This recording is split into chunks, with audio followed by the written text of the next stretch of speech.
Nancy Collegian. I'm the chairman of the National Association for Armenian Studies and Research, known to many of you as NAASR.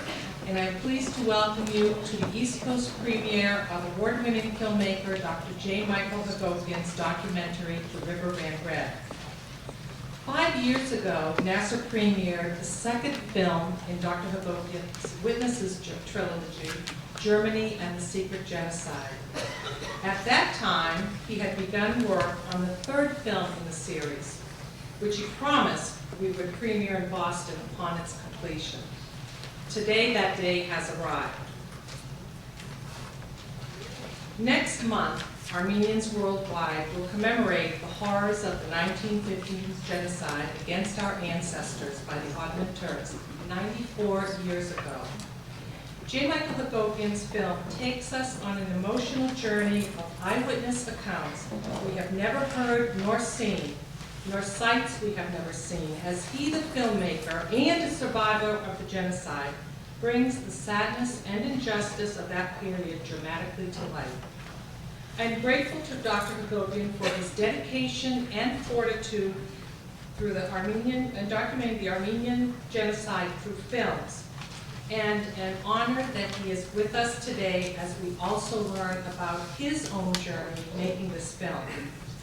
In closing, I would like to recognize Peter and Minu Palanjan, who, through their incredible generosity, made today's event possible. And I would like for them to please stand.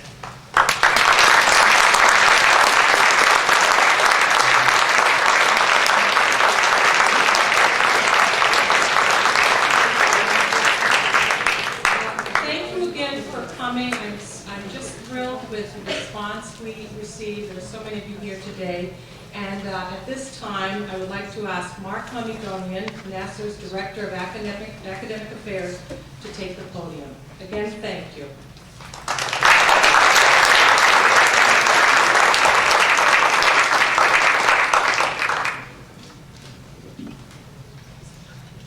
It really is wonderful to see so many people here. It's a somber event, but it's a joy to look out and see so many of you here with us today. I would just like to reiterate Nancy's thanks to the Palanjans for their generosity in making today possible, and I would also like to acknowledge the efforts of a number of people who have also made today possible, namely our friend Paul Bogosian, Steve Kirkjian, Bob Bajoyan, and Nancy Collegian from the NAASR Board of Directors, and fellow NAASR staff members Sandra Derigian and Kathy Maneskin, who I'm sure are around here somewhere. It's a lot of work to put together an event on any scale, whether it's just a regular lecture or something on a little bit grander scale like this, and we appreciate the support that you are showing by being here today. Just a few words about what will transpire. In another minute or so, we will show the film, and after the movie, I will introduce our distinguished panelists. We will give them a chance to speak and to discuss among themselves, and then we will take some questions from the audience as time allows. We will pass out pieces of paper, etc., and just to speed things along, we'll ask you to hand them down, and I will read them. Following the discussion period, there will be a reception with light refreshments in the foyer behind the theater up above. Please note that we have on sale DVDs of The River Ran Red today, as well as other of Dr. Hagopian's DVDs. And in the event that we run out today, we will be taking orders, and we will have the DVD in stock again ASAP in the NAASR bookstore in Belmont. Please turn off your cell phones during the film and the discussion. I always forget to mention it, and then later you think I should have said so. And I think that pretty much covers things. We are now most honored to present the East Coast premiere of The River Ran Red. Thank you very much, and we'll see you after the movie.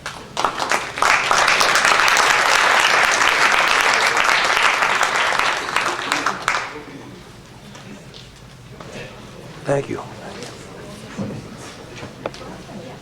This one's going to have I do have to see. I'll let you see it. Because one was put out by the bycast. Okay, thanks. Okay, thank you. I'll stay in touch. Let me give a few brief introductions then. Dr. J. Michael Hagopian is our guest of honor this afternoon.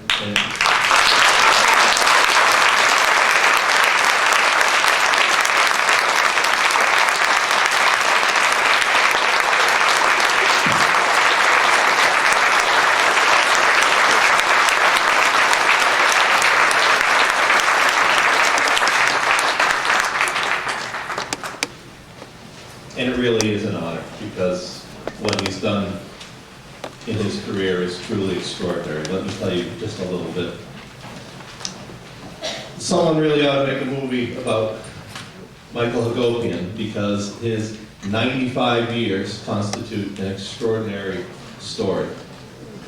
He was born in Mezra in the Karpat region of historic Armenia. He was saved as a young child from the genocide by being hidden in a mulberry grove, a story he tells in his film, Voices from the Lake, which documents the destruction of the Armenian community of that region. An immigrant at a young age with his family, he went to receive a BA and MA degrees from the University of California, Berkeley, and MA and PhD degrees from Harvard University. His doctoral dissertation, Hyphenated Nationalism, the Spirit of the Revolutionary Movement in Asia Minor and the Caucasus, 1896 to 1910, was completed in 1943 and is still cited.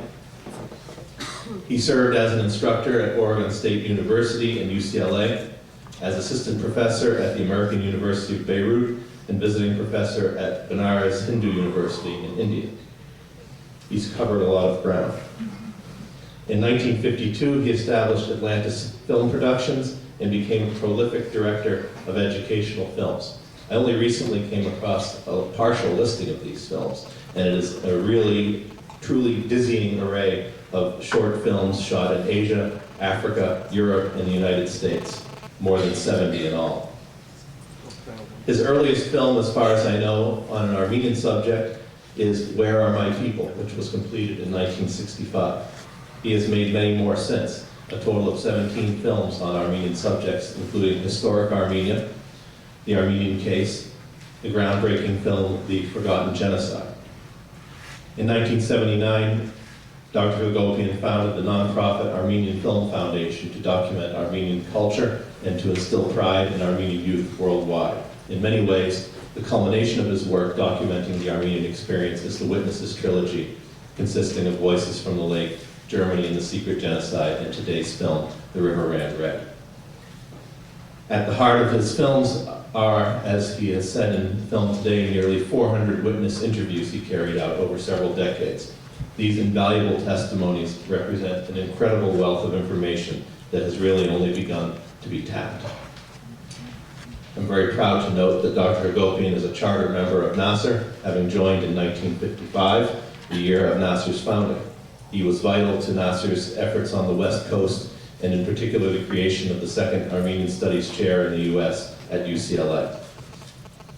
I'll say it one last time, it's really a great honor and a privilege to have him here with us today. Our other two distinguished panelists.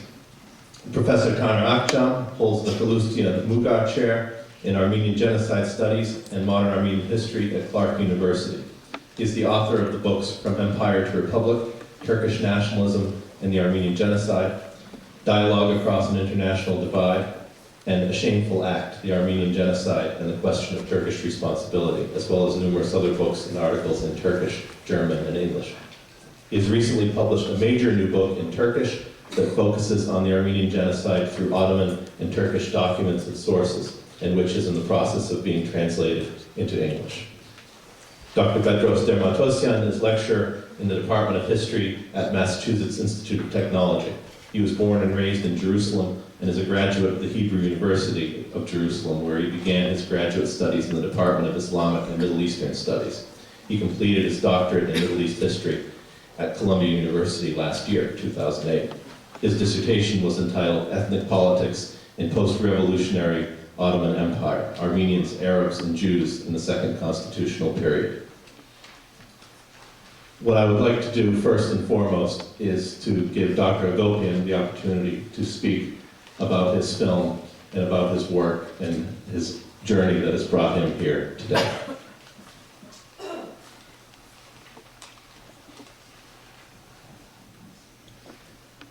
That could take longer than the film itself.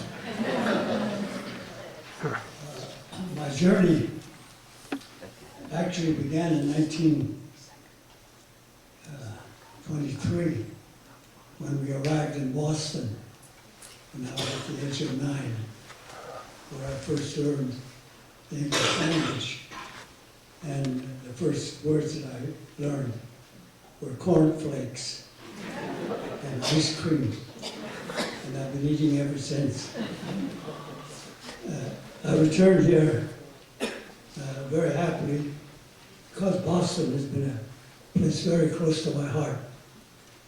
With me have come my associate producer, Barbara Gilmore, who also came here when I produced 30 years ago, The Forgotten Genocide.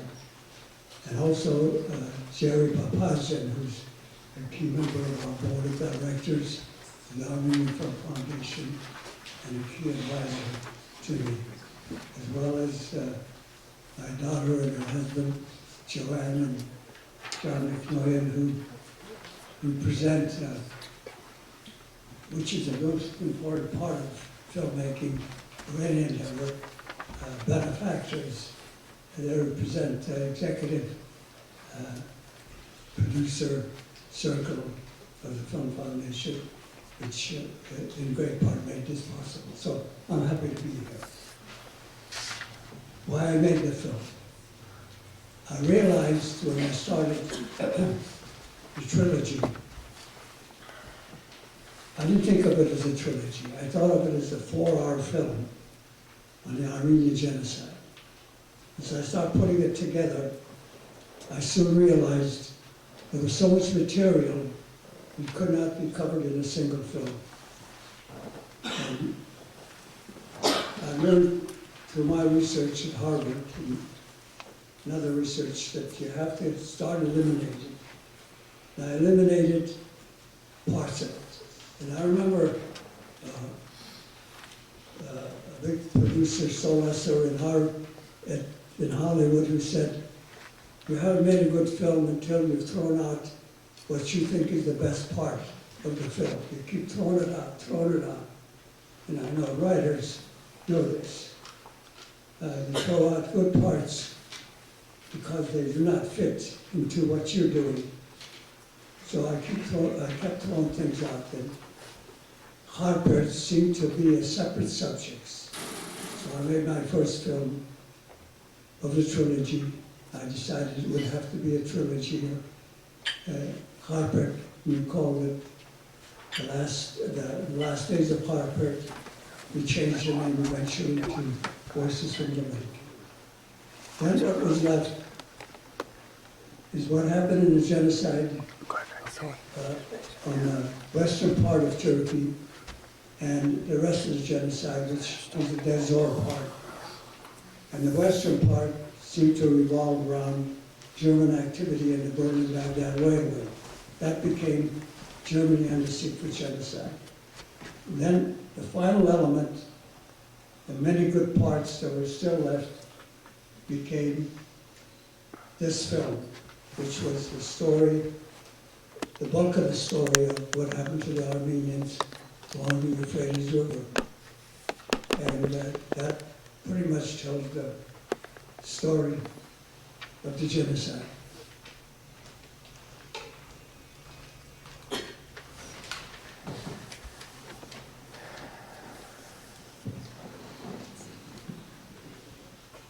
Could I ask you a question? At what point in your career as a filmmaker did you decide to turn to documenting the Armenian Genocide and to interviewing survivors? Well, let me answer it this way. At what point did I first make a film on the Armenians? I was approached in 1965 and for some advice on how to celebrate the or observe the commemoration. And I ended up by making the first film on the Armenian Genocide, which was called Where Are My People? It was done in a period of 6 weeks. Professor Oranian still considers it my best film because it has more history in it than any of the others. So I got into the making of films on Armenians through the back door. I had not thought of making films on Armenians. I was making films on other subjects, economics, politics, geography. These are the things that make you a living, not the Armenian Genocide. So in 1965, however, I did not interview anyone. Then in 1976, both political parties, Dashnak Sichun and the Ram Gabars, approached me. We were on a plane coming to establish the Armenian Assembly. They said, would I make a film on the genocide? That was the Forgotten Genocide. So I started interviewing individuals for that. So it was in 1976 that I first interviewed individuals. When that film was finished, I thought that survivors have to be interviewed because it was a serious matter. So in 1982 period, I began seriously in gathering survivors.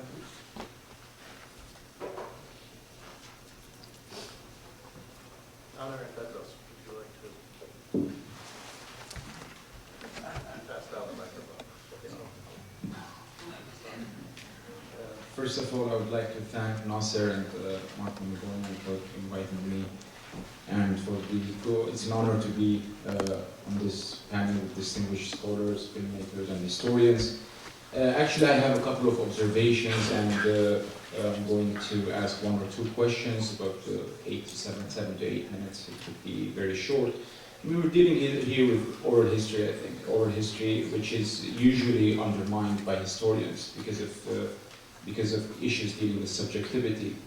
So, and I think that if it's approached in the right way, oral history, oral sources can be vital in order to reconstruct the history. And that's what Dr. Hagopian has done by combining both oral history and primary documents in order to reconstruct phases of the Armenian Genocide. And it's interesting to notice that most of the survivors actually did not talk for decades after the genocide. They only started talking in the 60s and 70s and 80s. So most of the collections that we have, there is the UCLA collection, if it's the Zorian collection, if it's Dr. Hagopian's collection, if it's late Vaskem Parserian's collection, and we have hundreds of, if not thousands of oral testimonies that needs to be discussed and researched. So this is, we can elaborate on this more in the question and answer period if you have any questions. The second thing that I notice is the dichotomy of river and desert. If you think about the desert is the end, it's the death, it's the place where hope doesn't exist, whereas river is the source of life. But for the genocide, during the genocide, both actually were used for as means for annihilation. So this is a very interesting dichotomy that the river ran red. The river is the source of hope and life, but it ran red. So the river ran red. This dichotomy, I think it's a very powerful symbol. The third point that the movie raises, I think, it has to do with methodology of annihilation. Now we know with the subsequent mass murders in the 20th century, it is the Holocaust, it is Rwanda, modern technologies has been used, modern tools for the annihilation, gas chambers or trains, etc.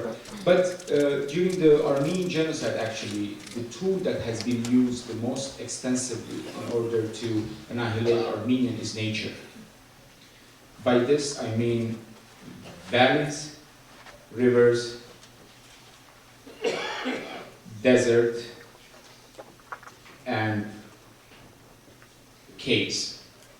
And we know that, for example, in the case of Sivas, during the genocide, about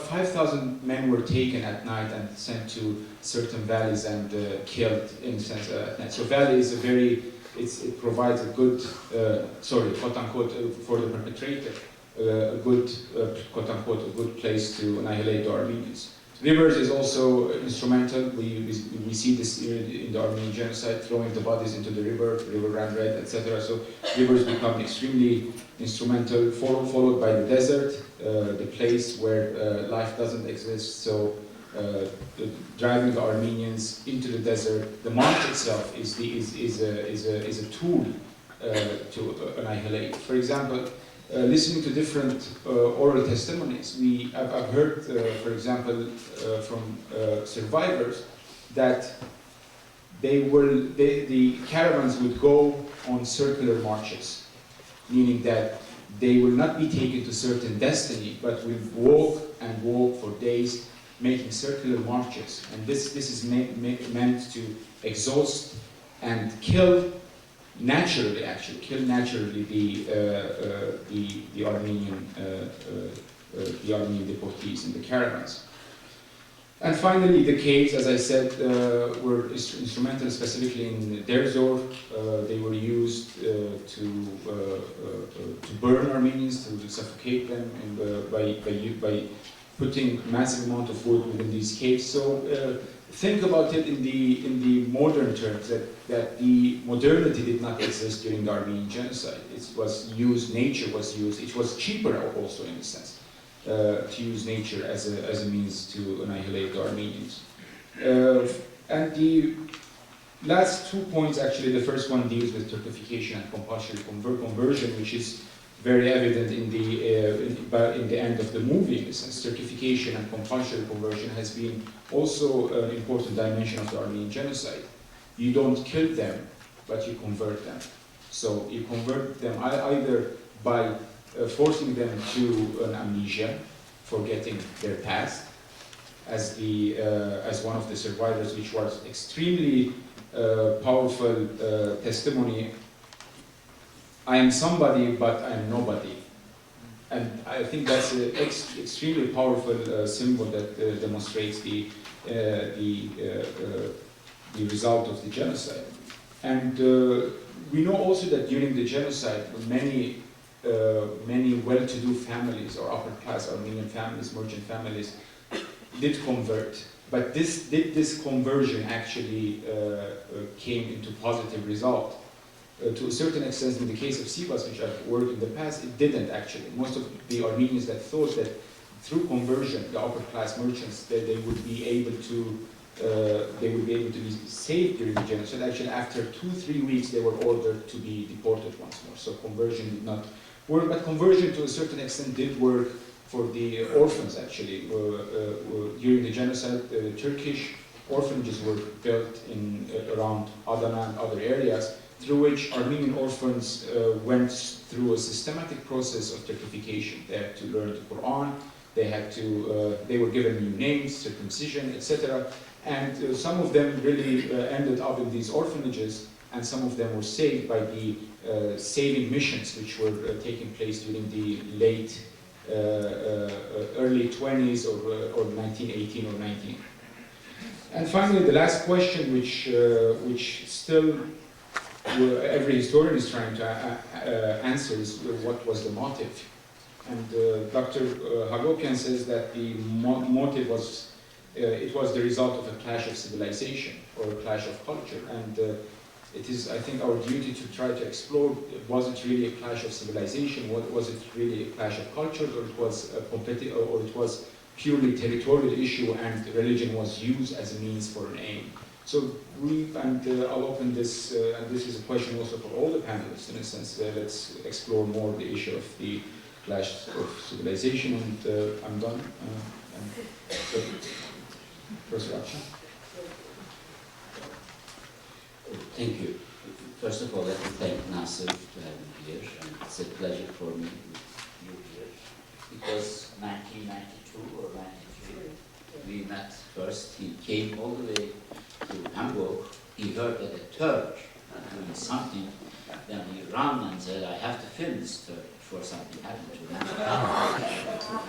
This is where we met first time, and it is great. He's doing a great work, great job to keep the memory, to keep the history alive, and this is the sources that we can use for the future. It is really very, very important. Thank you very much for your effort.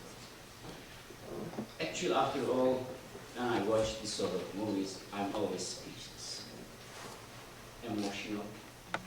I don't know what to say, to be honest with you. It is incomprehensible. And we try to understand, we try to comprehend something incomprehensible. And the question is always the same. Why? Why a group of people kills the other people? We think that we can give an answer to that question, but believe me, there is no reasonable answer to that question. It's crazy, it's stupid. We should not maybe try to understand.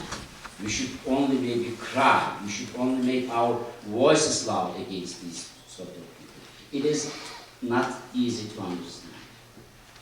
There are always, so we have to ask ourselves, why then? Why should we also deal with these sort of crimes? There are always three basic answers that I always would like to repeat. The first reason that we have to deal with all these historic injustices or the genocide, mass crime in the future, in the past, is that we have to acknowledge the dignity of these victims.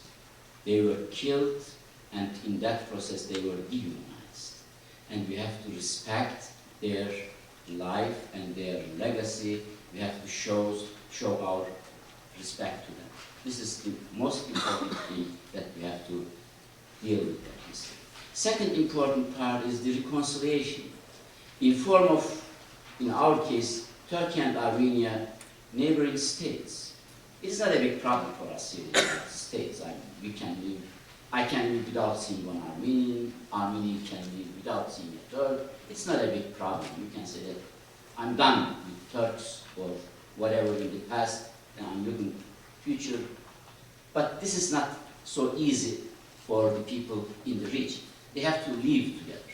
They are two neighboring countries, and Armenia, in order to be a secure and safe state in the region, they have to develop good relations with Turkey. So, because of that reason, Turkey and Armenia must deal with that past so that they can live in peace and prosperity as neighboring states in the region. Third important question is always prevention. This is a major problem for us today. We see Rwanda, we are observing what's going on in Darfur.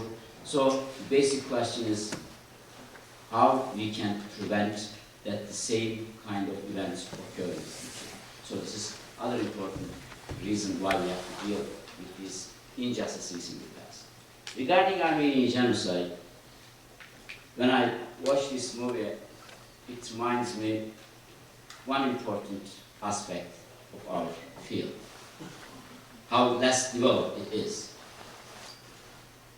You have seen in the movie Andonion's scripts and maps and a lot of memoirs. I think there are 50 microfilms, maybe 60.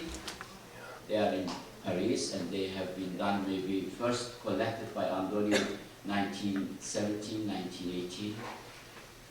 Nobody knows these materials. Can you imagine? We are fighting for acknowledging of an historic injustices, and the most valuable sources for this material is not known. Nobody knows. This is an important, really indeed, it's a sign for us how less developed our field is, and we have to really make these sources known for everybody. The genocide question is always can be reduced to two basic questions. What happened? Why it happened? What happened regarding Armenian genocide? I would say that we might have a general picture there. We know maybe Ottoman government policies, sort of based on Ottoman documents and some other documents, but we don't know what really happened in each local regions. We don't know how the genocide really developed, starting from one village ending in their zone or afterward. There are not enough studies there. We have only a very general frame regarding why it happened. There will be a lot of discussion, and there must be a lot of discussions. That I give you two extreme cases. One is, we would say that essentialist approach to explaining Armenian genocide. This is the Turks. Their culture is genocide. And beginning from medieval century, they always wanted to eliminate and to kill the Armenians. So essentialist approach says that this is because of their culture. This group of people they tend to kill the others. There is a genocidal culture in their genes maybe, or in their life. So this is one extreme way. The other extreme way of explaining, it's always hard to accept for the victim group, but there are cases in history, accidental. It is really an accident that 1 million people massacred by a governing party because of war condition, in fear that they thought that they are going to lose the power, and because of, for example, let's put it in Armenian genocide, because they lost the war in Sarıkamış, and the Allied forces were on Dardaland, and they thought that they are going to lose Istanbul within seconds, and within this panic, they decided to kill the Armenian people. So the reason for the genocide, it says, shortly, only because of war condition. If there had been no war, there would have been no Armenian genocide. This is the other extreme. Where are we within the two extremes? In order to analyze and to give an answer to that question, we need more research in it. We need more material, otherwise we have to speculate. And I think this film maybe reminds us again how important genocide research for us, and how important that we have to make our original sources, Andonian and other, known for American, for well audience. This is the important part that I take from this movie. Thank you. I think the survivors documents on the genocide works. Yes, the Andonian part was entirely new. We saw the original Andonian papers in Paris.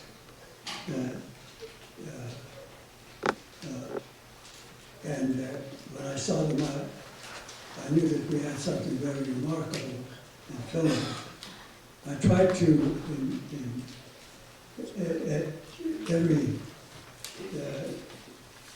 occasion that I had, to film the original materials like we did with the Akçam diary. These are things that are basic research tools and are very necessary. I want to make a remark about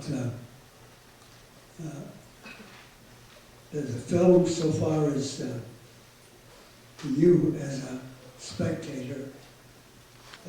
I did not want you to watch the film as a spectator. I wanted you to be a participant. And that's why the film is perhaps more emotional than the other films that I made. And the technique that I used, I gave you some facts, and then I gave you some emotional material, and then I relaxed, gave you a breather, and then I tightened the noose. I don't know if you noticed it, took it up to a higher level. Each time, to get you more emotionally involved, until when the film was over, you felt that you were on the trail, and you were a refugee, you were a deportee, and you really knew what happened. This was my intention in the film, for you to experience what it took to be a victim of a genocide. Now, Dr. Der Matossian had a question. Do you have a specific question? Is it for me? Huh? Oh, for the panel. Well, if there's no specific one, I will give the answer. I will read some of the audience questions, and for efficiency's sake, I'm going to sort of group a few related ones together. There's a group of questions that deal with the potential impact of this film on the U.S. Congress and presidential administration regarding the pending acknowledgement or non-acknowledgement or passing or not passing of the genocide resolution. What impact could this kind of a film have? And beyond the documentation and studying of genocide, what are the material things that can be recovered in terms of possible reparations, territorial claims, etc.? Would anyone like to address those points? A lot of questions there. A lot there. I can't touch on all of them. Just one or two. This film, let me tell you first of all, when I make a film, I do a lot of testing. Particularly after the film has taken shape, I will test it before many audiences. And this film was tested before Armenians, many non-Armenians, students, some survivors. And this is what I found, that the film had a greater effect, a greater impact on non-Armenians than it did on Armenians. The non-Armenians liked the film more than the Armenians. Somehow, I think that the Armenian mentality, attitude towards the genocide is shifting. This is the sense I get. That they've had Henike, we've heard enough. We're afraid to hear more. It's too sad. We've had it. So there seems to be that thing. Right now, denial is the important. The fact that Turks are denying. I don't know what effect this film will have on Congress. Jerry and I have been talking, Jerry Papazian, about sending 500 copies each to each congressman. It may have some effect on individuals. I don't think it's going to pass the resolution. I don't think Obama is going to use the genocide word. Maybe Congress may pass a resolution, but I don't think that State Department is going to change its mind, because there are facts of international politics. The United States has commitments and interests in Turkey, so regarding Armenians are a little fried. We're not the big important issue here. So I'm not too hopeful. I personally think that, or let me put it that way, if the problem were the knowledge on 1915, we would have debated whether or not this film would add something to the knowledge so that the Congress could change their opinion. It is not the problem of lack of knowledge in Washington today. And when they vote, they are not voting on 1915, whether or not it's a genocide or not. They are voting on whether or not the Incirlik base in Turkey should be risked or not. So the basic decision for the United States in that they all believe that it's a genocide. They know that 1915 is a genocide. The only problem is whether or not they should lie one day and they should continue 364 days their own stories. So lying only one day, they think, can be the way to develop our good relations with Turkey. So the basic argument is the security. The United States national interest in the Middle East tells us that we have to deny Armenian genocide. And this is an important issue, and really we have to think about it, discuss about it. What is the other way of approaching to that problem? What is United States security, and what is nation interest, and how we should address these issues? So I don't think that problem related to history that increase our knowledge is the problem in Congress today. Well, as was discussed by the other panelists, in a sense, in the end of the day, the U.S. national interest is above any recognition of any other, sadly that's the case, any other mass murderers.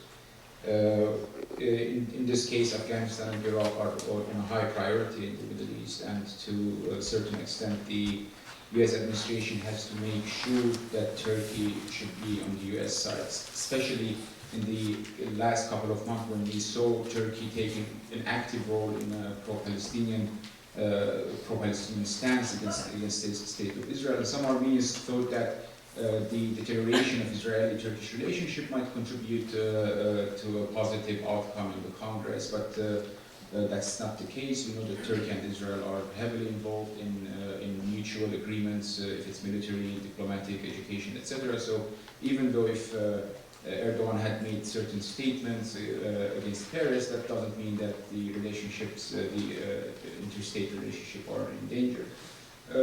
Now, we were also dealing with our efforts for recognition in this country. For decades, Armenians are fighting for recognition, and I feel that to a certain extent, they're putting all their power in recognition, and doing that, we're also putting aside certain fundamental things that needs to be done, which is Professor Akçam mentioned, research. There are tons of documents, tons of material, oral history documents, Andonian collection in Paris, Jerusalem archives, Lashnak archives, etc. There are tons of material that needs to be written, research, explored, and etc. Now, regarding the material compensation from Turkey, I think that there needs more research needs to be done with the issue of material compensation, because in the end of the day, the genocide was not about physical annihilation. It was also about appropriation, about kind of confiscation of the Armenian properties, houses, land, etc. during the genocide, and I argue that the confiscation began during the Ottoman Empire, and the appropriation of the material actually took place during the Republican period, early Republican period, as these houses actually are Armenian houses and served to house the newly coming Turkish refugees. So I think more research needs to be done dealing with, regarding the issue of material confiscation, appropriation, and then we have to also think about whether the ways that Turkey can compensate, in a sense. I know the word compensation is problematic itself, so we can explore this more. So, yeah. I'd like to ask a question which an audience member sent up, which I was going to ask anyway. I'd like to ask the audience a question, just by show of hands.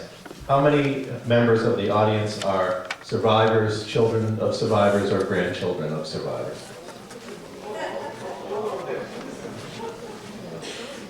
About that means preaching to the chorus. A great number. This guy is I a great suspected as filmmaker. much. Several questions asked about recent discoveries or research being carried out in Ottoman archives, and a couple of them specifically deal with the issue that has recently got some attention of Talat Pasha's so-called Black Book. Some of you may have read this. There was an article in the New York Times a week or two ago that in Turkey, a writer in Turkey has published Talat Pasha's, one of his notebooks documenting to some extent, the deportation of the Armenians. And this has got a great deal of, well, actually, I guess the point of the article was that it has not generated a great deal of discussion in Turkey, which was itself somewhat interesting. So I wanted to ask about that, if any of the panelists have had a chance to think about this or other related work being done with archives and what it tells us that we did not know before.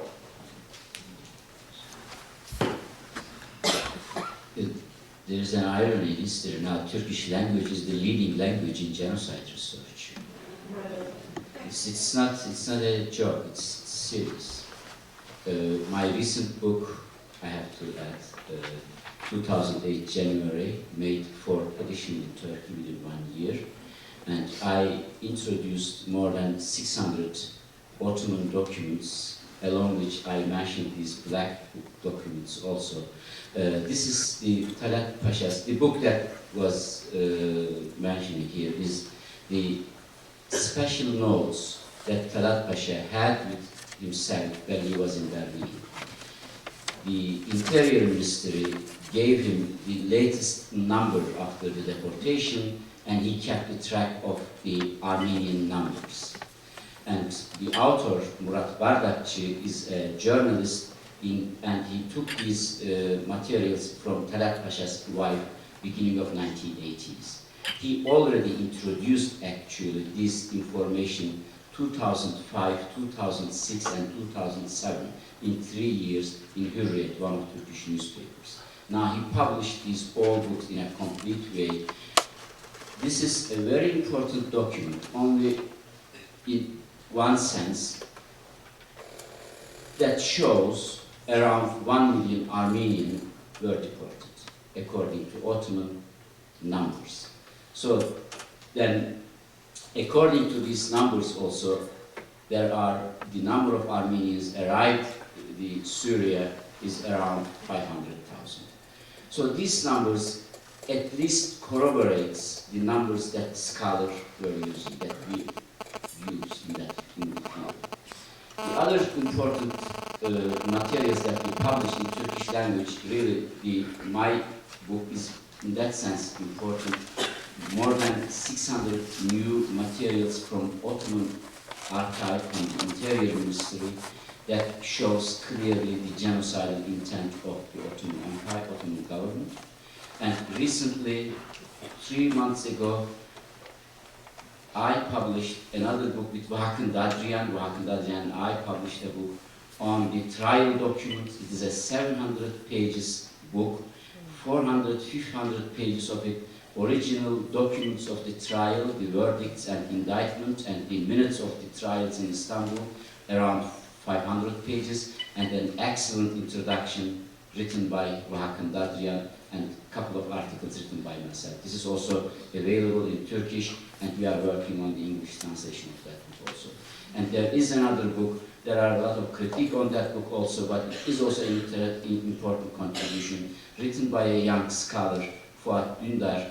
He directly didn't deal with the genocide, but in his book he also published the maps from Ottoman archive that shows that the Ottoman government implemented a demographic policy. The government followed a population policy, and genocide was not, according to all this publication, it is very clear from all this documentation that we have from the Ottoman archive, it was not only a reaction to the development during the war. The government developed plans, maybe not as genocide, but at least to homogenize Anatolia and to change the demographic structure of the entire empire beginning 1930s.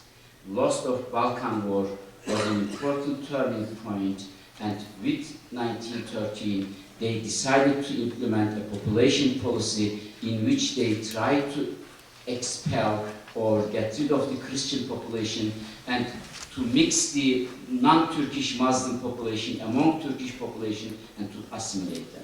So we observe, we can say that there is a social engineering behind the genocide. So this is an important contribution, important development in genocide research. And I would argue also, not to create a sort of optimism, but we are, I think, entering a new era. You may hear but not understand the importance enough. The Ergenekon trial and investigation in Turkey is a very crucial turning point in Turkish history, and I think now we are entering in a process in Turkey and in the international arena where the scholarly work and the politique really getting out from each other. Until recently now, all scholars were pressured by politique, and all scholarly works most colored also with the politique, because it was directly related with the recognition of Armenian genocide issue. Now I think the governments and the politicians and the scholars are arriving at a level that they see very clearly reconciliation, talking about past and find a way of dealing with the past is an issue of the politique, and the politician can discuss and debate that issue with themselves, and the scholars can do their scholarly job in a perfect and good way. I think it's a very healthy process in which we are going into now, and we will see more good scholarly work, and in Turkey and in the United States we will also observe, especially with Obama also, what is the way of reconciliation between Turkey and Armenia. This will be one of the important political questions, and Turkish government will take now this question seriously. They cannot deny, the real denialists are in prison now. The generals, they are in prison. They were the power behind the assassination of Hrant Dink, behind the putting the intellectual on the trial, on the courts. So this change can bring a new atmosphere in the field, that we will observe that Turkish government will put this issue as a problem on their field. Not that there will be a solution, but at least acknowledgement that there is a problem, and in order to solve this problem, we should do something is an important step. I'd like to ask Dr. Hagopian a question. Can you tell us what you have in the archives, your archives, in terms of film footage, what your plans are, what the foundation's plans are, and what your next film is going to be? You want to know a lot of secrets, don't you?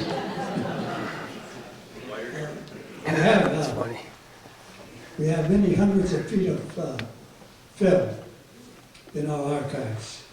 And I should explain the difference between these archives and other collections. There are collections of audio tapes that some people have made on cassettes. And then there are other collections that some Armenians have on videotape. They took video cameras, first half-inch amateur, and then 3/4 inch. Our material is all on 16mm film, which is the most stable type of item by which to preserve visuals. In order to disseminate the material, we need to digitize this. And we're in the process of talking with USC and with other people, and we're open to anybody who wants to talk to us here on the East Coast. It's a matter of two things. One, where to preserve the 16mm, which means preservation by temperature and humidity control. That's one aspect. But before you preserve it, you take a digital copy that you can use on television, you can use to make films of this kind, and then you can migrate the digital copy as the state-of-the-arts change 5 years from now. They may not have DVD, they might have something else, so you change it to that medium and use it on television. And that's where we are. What films? I think there's need for a final film to be made by me. I don't know, others might think of other films. But there's one film that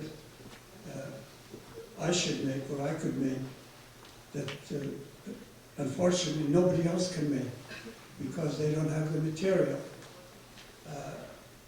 I've gathered interviews with survivors who remember the 1895 genocide massacre. I've got their interviews. I've got several of them. I've got interviews with the massacre of Adana. I've got several of those. I've got about 24 interviews of what happened in Smyrna, which could be a separate film in itself, but in my mind it should be a combination. These are Greek, the Smyrna ones are Greek, 15 or 20, 15 or 18 of them are Greeks, and the others are Armenian. I think a film that's necessary is, to give it an overall title, would be called The Genocidal Era in Ottoman History, from 1892 to 1922. It is my theory, and it has to be substantiated, that there was a state of mind in the Turkish ruling class that the Armenian question had to be resolved, even harshly, that the genocidal mentality existed between 1892 and 1923. It was not just suddenly in 1915, a few leaders decided, let's get rid of these people. There were a lot of others who wanted to get rid of the Armenians before and afterwards. So that's a film in itself. Any last thoughts, gentlemen? My last thoughts then are these. I want to thank the panelists for sharing their insights with us. I would like to thank the audience for coming today, and thank you again to the Phalangians for making this possible. I want to remind you that there is a reception following moments from now, beyond the doors, upstairs. You can get there by going up the stairs and going up, or you can go out the side and go up the elevator. And we invite you to join us. There are DVDs of Dr. Hagopian's films still available, as far as I know. And once again, if they are no longer available, they will be available through NAASR. So, on behalf of NAASR, I thank you for coming here and being with us on this very special day. And please give Dr. Hagopian, Dr. Akçam,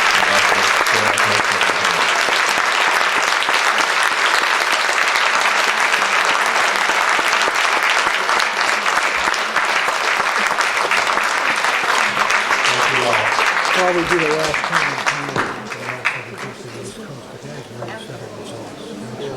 It's amazing.